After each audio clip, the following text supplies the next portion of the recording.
And so to CES 2015, nowhere near as much phone activity as at MWC and separate events of course, but still a few devices of interest.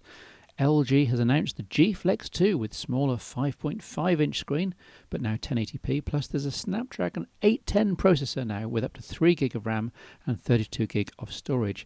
Curiously, the battery is smaller at 3000 mAh.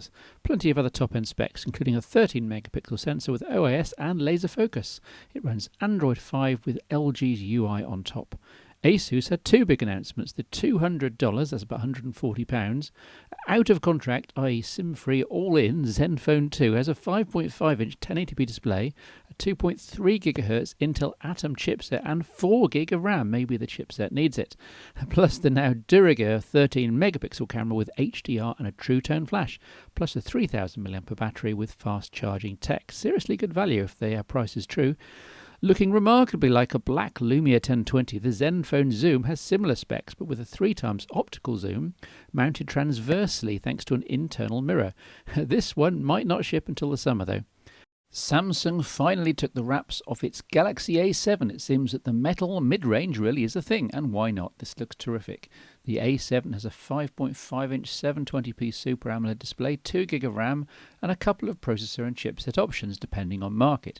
16GB of internal storage and microSD, plus a biggish 2600 mAh battery and 13-megapixel camera make this a pretty capable option. Now, I've had some feedback complaining that I've got stuck in a rut of reviewing high-end expensive phones again, so what better way to bring everything down in price than to dip into the world of Microsoft and Windows Phone. You'll remember the rather fabulous Lumia 830, superb 5-inch clear black display screen, great camera, metal build, great speaker, swappable battery and much more, all for about £250 or so all in, which is about right. I'm even using this as my main smartphone a lot of the time. But I mention it because in many ways the Lumia 535 is the much cheaper sister device to the 830. Take the 830, keep the overall form factor, but chisel away at most components and let's see how low we can get the price. For starters, never mind an aluminium chassis, the 535 is of course unashamedly all plastic, though you don't have to get bright orange, I should mention. The screen is bright, but there are no clear black display polarizers, so contrast isn't quite as good. Knocked the resolution down from 720p to 540p, that's lowercase QHD, though still RGB pixels, of course, so still pretty crisp. No glance screen though, or an oleophobic coating. Use virtual controls on screen, saving having to put in capacitive controls below. Knock the battery down by 300 mAh to 1900 and forget the Qi wireless charging. The camera, of course, is a prime candidate too, now just a humble 5-megapixel unit, though not a bad one, and thankfully the front-facing camera and the decently loud speaker are both present and correct. This is maximum volume. The treble is pretty decent here for a cheap speaker, and the volume's not bad either. This is max volume though. It's not earth-shattering, but it's good enough. Inside, there's the same 1GB of RAM as the 830, and the 16GB internal disk is now 8GB, but still very usable for Windows Phone, in which everything can now be on micro SD if needed. Let's pop the back off so you can have a look at the slot. The processor in the Lumia 535 is a Snapdragon 200 rather than a 400, but everything moves along nicely here, and you don't notice most of the time. Finally, LTE support is missing, but you know what? It's hard to argue against the balance of budget components and features in the 535. It's finely pitched to impress as much as possible for as low a price as possible, and in that regard it succeeds. The Lumia 830 is £250 all in. The 535 is under £100 already, under 40% the price, and should be £60 or so on pay-as-you-go fairly shortly. It's a seriously cheap option for a responsive 5-inch screen smartphone. If there's anything that screams cheap other than the price, it's perhaps the plastic used, at least on this orange version. Apparently the black one has the same nice matte finish as the Lumia 630, so that's the one to get. The virtual controls here have been seen before in the Lumia 735 that I've already reviewed. The nav bar can be flicked up from the bottom of the display when needed and dismissed the same way. It's a decent enough system for budget phones and does mean that you can have as much on screen as possible, with the downside that some management of the bar is needed. In fact, it's an improvement for media consumption, videos of various kinds, over the higher end Lumia, since you don't have to have the physical backlit Windows Phone control keys lit up all the time and glaring away. And yes, Microsoft, that is a bug.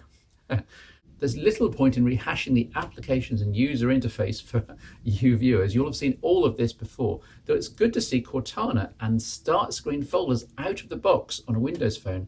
Rumour has it that all current Windows Phone 8.x smartphones will get Windows Phone 10, or whatever it ends up being called, later this year, but I have my doubts as to how well this will work. Certainly those with 1 gig of RAM, as here, will be much better placed, so the 535 is looking the best budget bet.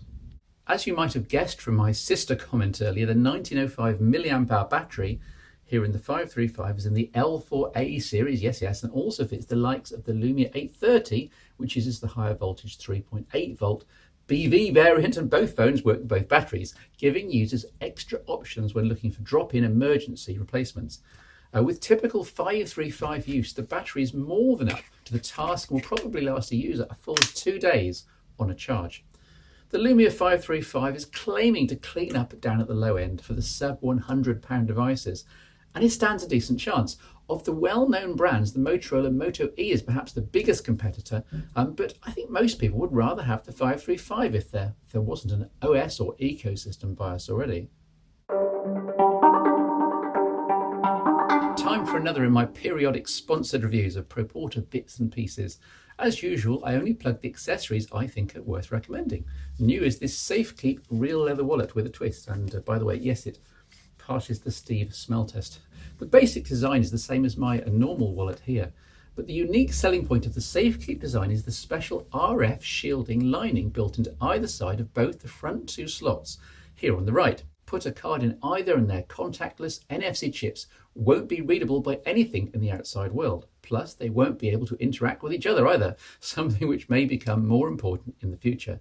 The red leather trim is just a reminder, really. The slots either side of it are secure from both front and back, as shown here. A really smart wallet in both senses of the word then, for any gadget fan and phone lover.